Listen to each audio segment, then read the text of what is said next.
नमस्कार, मी Deepti Gharde. Mission Maharashtra news मध्ये आपले स्वागत आहे. 15 जानेवारी रोजी होणाऱ्या महापालिका निवडणुकीच्या पार्श्वभूमीवर आज मंगळवारी प्रचाराच्या अंतिम दिवशी प्रभाग क्रमांक 7 मध्ये स्कूटर रॅली काढत बहुजन समाज पक्षाच्या वतीने शक्ती प्रदर्शन करण्यात आले.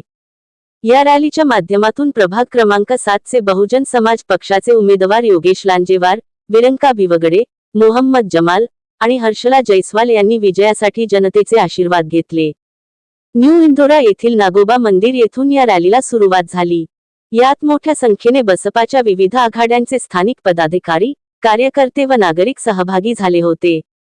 New Indora, Republican Nagar, Mayanagar, Chauks colony, Thaware colony, model town, Indora Chowk, Buddha Nagar, Tajnagar, Teka, Ashok चौक, कमाल चौक, बाळा भाऊ पेठ, लष्करी बाग, नवा नकाशा, आरा मशीन, मोतीबाग, नोगा कंपनी आदी परिसरातून रॅलीने मार्गक्रमण केले.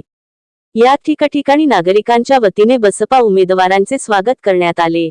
याप्रसंगी योगेश लांजेवार यांनी गत 9 वर्षांत प्रभागात करण्यात आलेल्या विविध विकासकामांची तसेच भविष्यात केल्या जाणाऱ्या कामांची माहिती नागरिकांना दिली.